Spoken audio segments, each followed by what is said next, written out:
السلام عليكم ورحمة الله. الله يسعد الجميع. نبغى هدوء شوي كذا عشان نبدأ حفلنا الله يحفظكم. الحمد لله الذي جعل الحمد أول آية في كتاب رحمته، وجعله آخر دعوة لأهل جنته. الحمد لله الذي تفرد بالبقاء وكتب على خلقه الفناء، له العزة والكبرياء، وله أجمل الصفات وأحسن الأسماء. والصلاة والسلام على النبي الأمي محمد بن عبد الله، صاحب الوجه الأنور والجبين الأزهر، وعلى آله وصحبه خير أهل ومعشر. ثم ما بعد، أيها الحفل الكريم، أصحاب السعادة، مشايخ القبائل، أهل الفكر والأدب، أيها الحضور الكريم، نقرئكم سلام الله وسلام من الله عليكم ورحمة منه تعالى وبركاته. ثم الصلاة والسلام على نبينا محمد. نحييكم أيها الفضلاء في حفل زواج المهندس هشام بن عطية بن مسفر الحريري القرشي المالكي، والذي نرجو الله له التوفيق وندعو له بالبركة والهناء والسعادة. ولسان حاله يقول: أهلا بمن حضر، فأنتم الوجه السعيد، يزهو المكان بطيبكم، بمجيئكم عبق فريد، لا ترتوي الأرواح حتى يأتي بكم فجر جديد.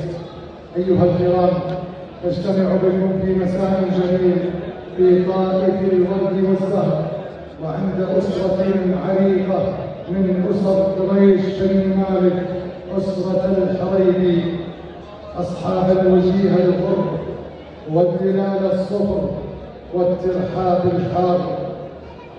يتقدمهم في هذا المقام الشيخ الكريم جد فارس حفلنا الغالي الشيخ مسفر الحريري القرشي المالكي، الذي تهلل وجهه بالسعد لرؤيتكم واستقبالكم، ولسانه يردد: يا مرحبا ترحيبة ما لها حد، يا مرحبا بالقريب والبعيد، يا مرحبا ترحيب البلاء، يا من حضر في زواج حبيبي الغالي المهندس هشام. مرحبا يا رجال الوفاء، حضرتم أهلا ونزلتم سهلا في عيوننا وفي مقلنا أيها الغالين. نرحب بكم جميعا يا طويلين الأعمار باسم قريش التاريخ، قريش الجود، قريش الطيب، قريش النسب الغالي، قريش الوفاء، الذي يتقدمهم الشيخ حسن بن زعبان شيخ قبيلة قريش بن مالك، والذي لسان حاله يقول: مرحبا تفوق الجبال ثباتا والسماء علوا والأرض سعة. مرحبا بمن حضر، يا هلا بالجميع، يا طيب المعشر، أنتم الأهل والعزوة. دعوني أيها الحضور الكرام أطرق مشاعر مختلفة، مشاعر لها طعم آخر، لها شعور مختلف. إنها مشاعر الأب الذي لا يضاهيها مشاعر، الأب الذي ربى وتعب وسهر الليالي ليرى ابنه عريسا. إنه الشيخ الكريم عطية بن مسفر الحريري القرشي المالكي، والتي عيونه تقول: يا سعادة الأيام وأنا أراك عريسا، يا سعادة اللحظات وأنا أزفك إلى بيتك الجديد، يا سعادتي وأنا أستقبل المهنئين في هذه الليلة الغراء التي أقول له فيها: مرحبا بمن حضر وشاركني فرحتي بابن المهندس هشام. مرحبا في مرحبا في مرحبا من قلبي ولساني. سعادتي هذا المساء لا توصف، فقد رأيت ابني عريسا ورأيت أحبابي حضورا، فمن يضاهي فرحتي في هذا المساء؟ يا مرحبا بالقريب والبعيد، مرحبا بكم ضيفا ضيفا، أهلا وسهلا بكم ألفا ألفا، وحيا الله مقدمكم وأهلا. أهلا بكم بعدد ما هلت الأمطار وتعاقب الليل والنهار، وعدد ما أنبتت الأرض من أزهار. هذا أيها الكرام ما خطه قلمي، ولكن لساني له قول آخر. وأنا أقف على هذا المنبر الكريم، منبر الشيخ عطية الحريري ووالده الشيخ مسر الحريري، منبر الحريري من قريش بن مالك. يعلم الله أن الكلمات تتلحف، ويعلم الله أن المشاعر تتضارب ماذا أقول في قبيلة قريش، لكن يكفيني أن أقول، واعذروني إن قصرت في الكلام، يكفيني أن هذا الاسم اسما عرفه القاصي والكاهن. قريش اسم يعرفه التاريخ، ضرب بجذوره في أعماق التاريخ، فمن 1444 عاما ونحن نعرف هذا الاسم. قريش التاريخ، قريش الأبطال، قريش الفرسان، قريش الفتوحات، قريش مقطع الحق، قريش الذين إذا لقيتهم ضيفا وضعوك على رؤوسهم كرامة وصدقا ومحبة، وإن لقيتهم بشيء آخر فإن لهم في ذلك المقام مقال. نعم، إننا والله نفخر بكم، نفخر بهذه القبيلة العظيمة، نفخر برجالها الأوفياء الذين تبوأوا في وطننا الغالي خير المناصب، رفعوا رؤوس قبيلة بني مالك عاليا بما لمسناه من طيبهم ومن إخائهم. فإن بيت وقلت الرشي أنا وتعمد فسوف يقف موقف الرجال. هؤلاء هم الرجال الذين أرفع لهم هذا الإقام في هذا المكان شرف الله تقديرا واحتراما وإجلالا، فما عرفت منهم أنا إلا كل خير، ولا عرفت القبيلة إلا كل علم غانم، ولا عرف القاصي ولا الثاني من هذه القبيلة إلا الطيب والإخاء. أتوقف بين قوسين، مسر الحريري اسم يعرفونه جميعا.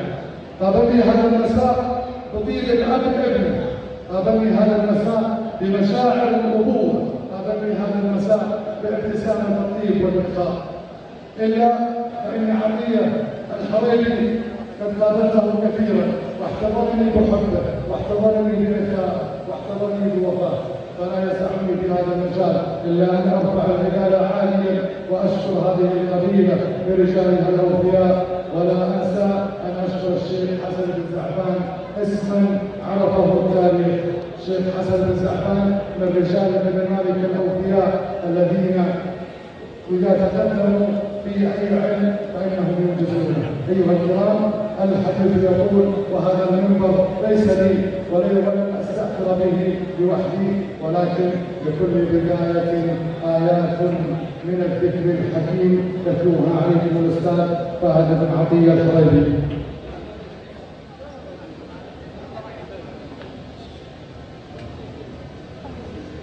بسم الله الرحمن الرحيم. ومن آياته أن خلقكم من تراب ثم إذا أنتم بشر تنتشرون. ومن آياته أن خلق لكم من أنفسكم أزواجا لتسكنوا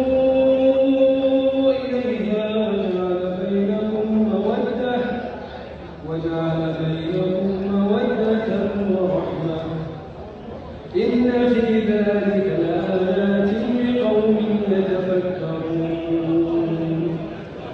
ومن آياته خلق السماوات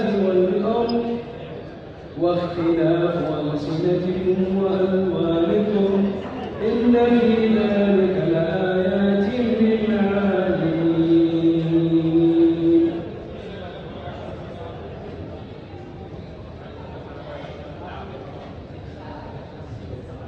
حفلنا الكريم، نسأل الكلمات على اللسان بالترحيب بكم وأهلا وسهلا بمقدمة الكريم باسم الحريري من قريش بن مالك. الشيخ عبية بن مسلم الحريري له كلمة وله مشاعر ينثرها على هذا المقام نيابة عن والده الشيخ مسلم وأيضا عن أفراد أسرته، فليتفضل مشكورا.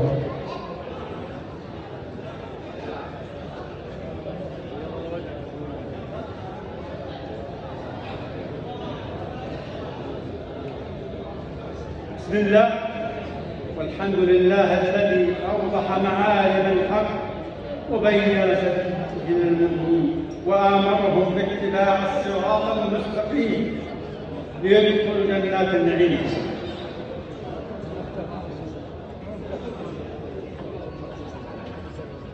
والحمد لله الذي جعل السعادة باتباع أوامره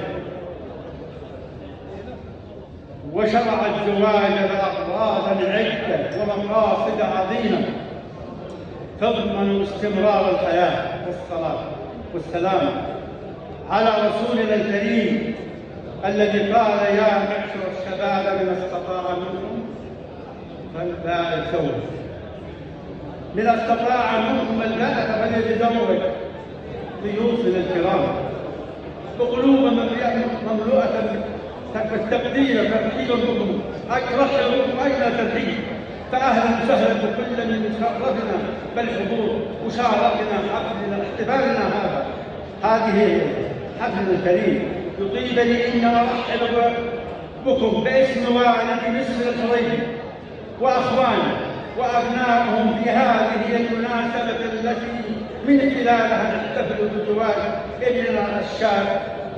طبعا يقول لكم المهندس على ولد كذا هشام بن عطيه بن مصر المالكي وفقه الله.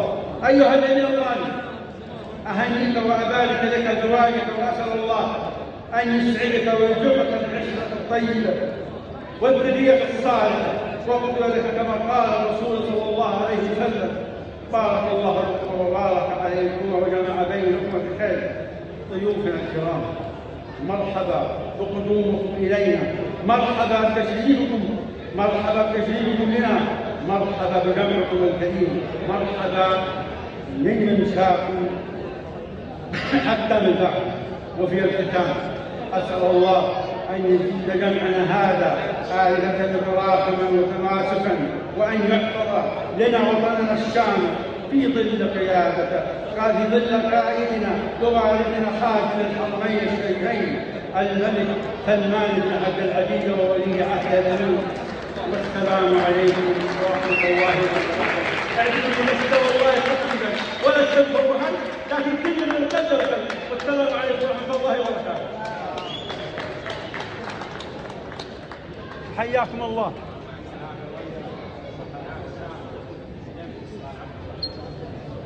حسانك ابو بكر وطول عمرك في العافيه وعافيه والصحه. ترى يوكل قلت مكانه والله ما حدث عليه الا الليل، ترى يوكل الله يبارك فيك. سمي الوالد على راسنا يا اخوان طول عمرك. الله يحفظك جميعا. قلت سابقا واقول الان ان قبيله قريش رجالها تفوه خير المناصب في وطننا الغالي. الآن أيها الكرام كلمة لدكتور وأستاذ ورجل خلوق، رجل عرفته وعرفت الطيب وقرأت له وقرأت كل شيء عنه. نعم، إنه سعادة الدكتور فيصل بن حسن بن سراج القرشي المالكي.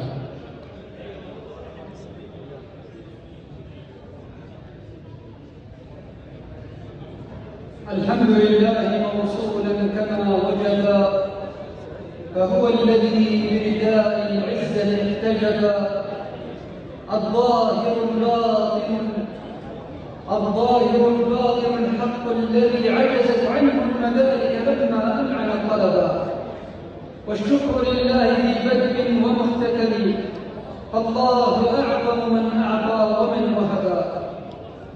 والصلاة والسلام على من بعثه ربه هاديا ومبشرا ونذيرا، القائل: أكثروا علي من الصلاة في ليلة الجمعة ويوم الجمعة فإن صلاتكم معروضة علي، صلى عليك الله ما أزن هما، ما ارتد طرف ما دعي لصلاتي، ما اهتز موج ما تنفس كائن، ما لاح بدر به تجر الظلمات. اللهم صل وسلم وبارك عليه.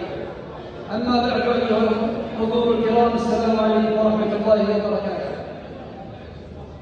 في هذه الليلة المباركة لعلي أعرج على الآيات التي ذكرها الخالق في بداية هذا الحكم: ومن آياته أن خلق لكم من أنفسكم أزواجا لتسكنوا إليها وجعل بينكم مودة ورحمة إن في ذلك لآيات لقوم يتفكرون.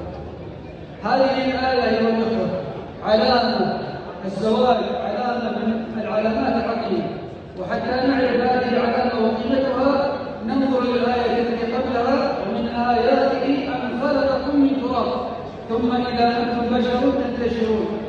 والآية التي بعدها: ومن آياته خلق السماوات والأرض، فجعل الله هذه الآية بين آيتين عظيمة: أن يخلق الإنسان من التراب وأن يخلق السماوات والأرض، وبينها حرف الواو والواو عطف. فهذا آية عظيمة ورباط به.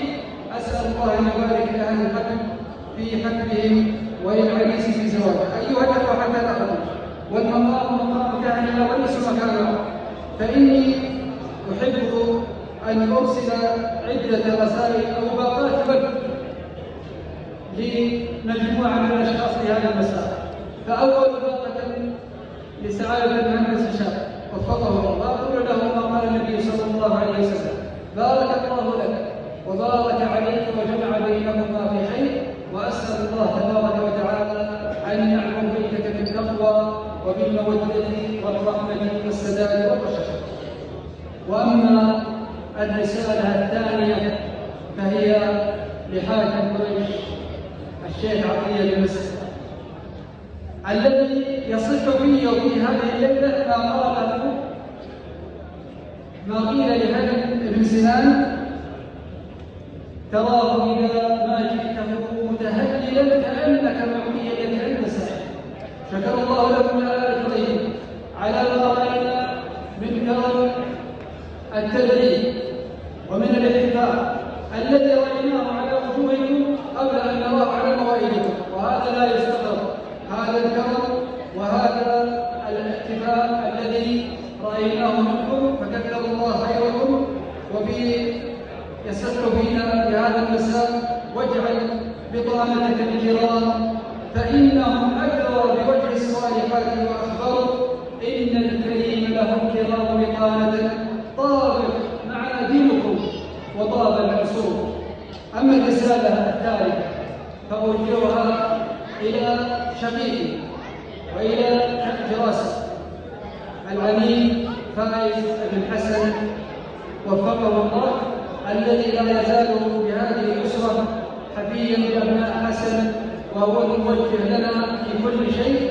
فأسأل الله أن يبارك لابنتك لهذا المساء وأن يبر عينك بسعادتها وتوفيقها مع زوجها.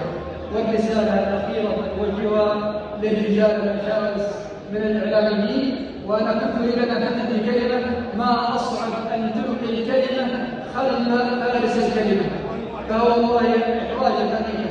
ماذا عسى أن نقول بعد مسألة دعاء؟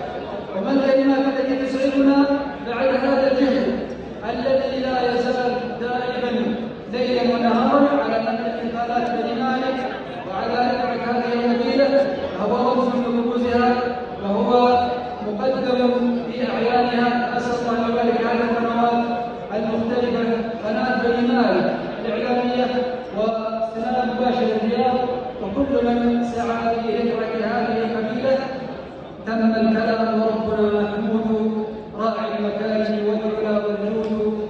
صلى الله وسلم على نبينا محمد وآله وصحبه وسلم.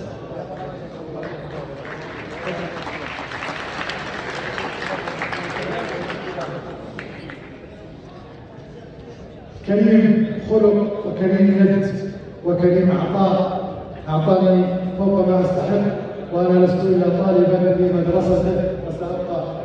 أيها الكرام، الشعر في قريش ولد وترعى ونشأ وأثمر، فخرج لنا كثير من الشعراء الذين رسموا لنا التاريخ ببيت شعر، ورسموا لنا الحكمة ببيت آخر، ورسموا لنا الأخلاق بالبيت الثالث، ورسموا لنا منهج الحياة بشعرهم وقصيدهم. نعم، شاعر جميل من شعراء قريش ومن شعراء بني مالك، اسمه يعرفه الكثير، العطاف.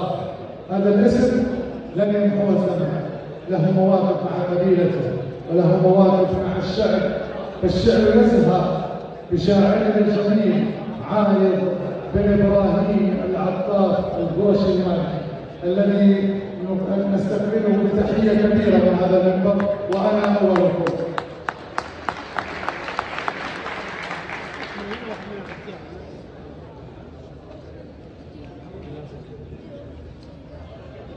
السلام عليكم ورحمة الله وبركاته. أول شيء ما في شيء إلا نزيد على مقدمة الإعلام الكبير. الله يطول عمرك. إعلامي بقبائل بني مالك، وله كل التحية والشكر، وهو رجل معروف وغير مستقبل. عندنا مشاركة نشاركها بشرف الجميع. لباقي الوقت شيء والشعار بدرجة فيه. يا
شباب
الشرف والعلا والدين لازم يقوم الفصاحة لنا والمعرفة والعلوم مهبط الله في مكة من بعد نور الطير للفصل لنا والمعرفة الشانة يا لا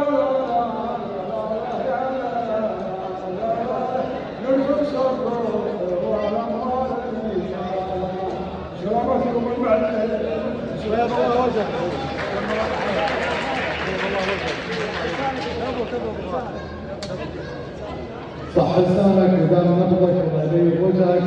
وما زلنا ايضا نكرر لكم الترحيب باسم الشيخ اسماعيل العريبي وباسم ابن الشيخ عطيه وباسم الجميع. اهلا وسهلا ومرحبا بكم في عيوننا في قلوبنا وتاجا على رؤوسنا. وما زال الشعر لا ينتقل من هذه القبيله الا بعد ان يتم فرزه. نعم، الشاعر الجميل والرجل العظيم الذي كتب في الشعر، وحسب ما اعلم بان له اكثر من 25 عاما وهو يكتب الشعر.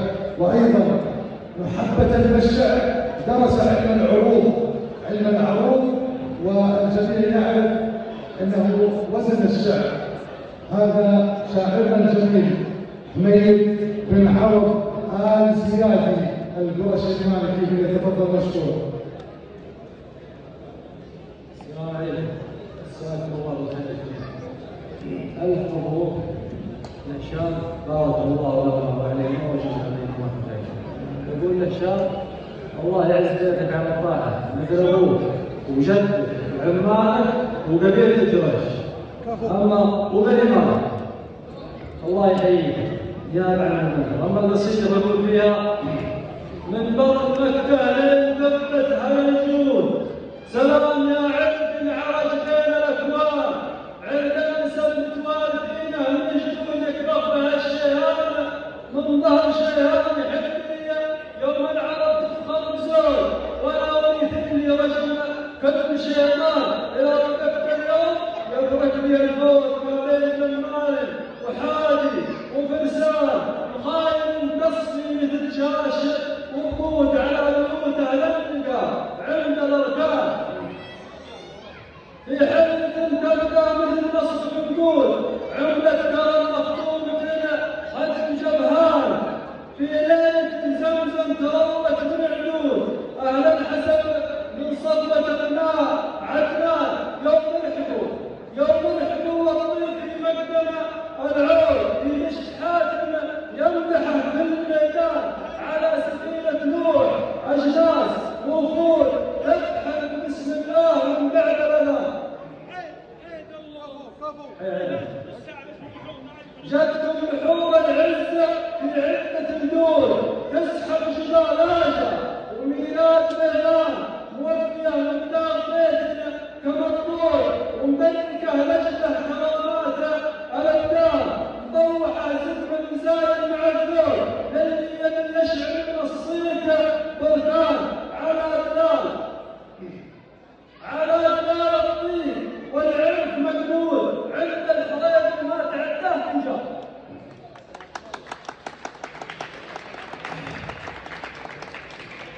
مولد طيبة على فتحة العود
يبقى قدم الغرس محصول يبقى عليه الأمر طوال الأيام. مثال مقدر على العدة مشهور مضحي عن المحرم وحسن لجنة إمام الصلاة حق القول خصيص لنا من عرض نفسه سيحان كلمة تولى كرامها بل الخطوط ضيافتها وحجزاته الأكمال والراجح يلغى حوارات الأصول واخلص في سويديات سودان وعلى العرايا الله اسمه مبعوث فجرا كما ظهر الفواخر على الدار يشوفها من بين المواش الظهور تميل يمنى يسرى بالأوزان مؤلم في مرحبا فرح وسعود قد الضيوف الجديدة خير برهان في ليلة نفعلها وكله وجود يبلت على جبل يصدق الأقصار. شوفوا قناديل الكرم ما لها حدود معجزة ناسا وتطلع على الديان عملة لا بتمنى الأرقام مردود وفاخر من القريش في صم الأذان. وقفت هشام اليوم وقفة ظهور شبل القلب بين خالد وعمان فارس ولجنة كلنا جيش مخشوع يفرح الفرحة والله لا تمشي يجري بعد مشارفهم وعود يزمها الأرقام زم الأزمان على بياض الوجه نعمين وعهود طرنا على نجم من العز مهار كنا تلقاه مثل الصدر مرصود في بطن الشاشة حزتها للوها وعدم شدة ضوء بشهادة وشهود حدودنا ما ينتزها الإنجان على الشكالة والشرف طرد وشهود بيوتنا ضوء السحابة والأمثال. الله يستاهل.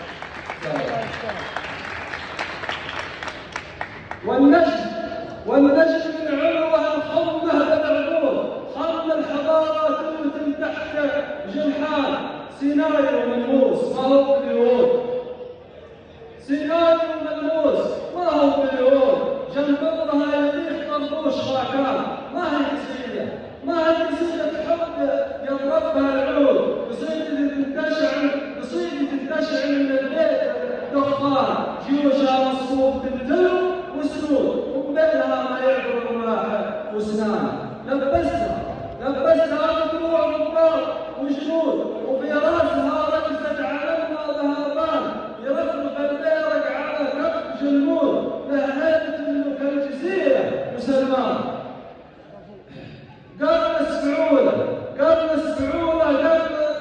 الطيلة وطول ومطلعها جار فرايس فلكنان والحمد لك يا رب ركوع وسجود وصلوا على المرسول آيات الله.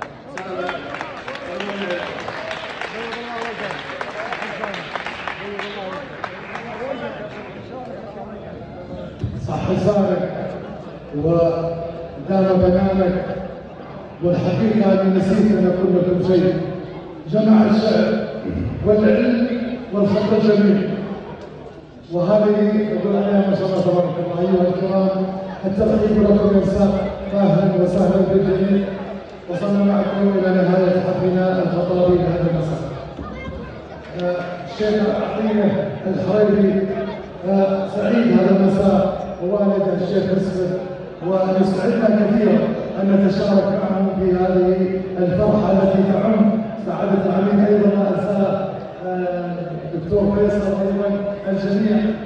يسعدنا أن نشاركهم فرحتهم هذا المساء بشيلة من كلمات وأداء حميد الزيادي حفظه الله والشيلة بتكون خارج القاعة في الساحة في أجواء الطائفة الجميلة. فنرجو جميعا أن يشاركنا هذا وآخر دعوانا أن الحمد لله رب العالمين.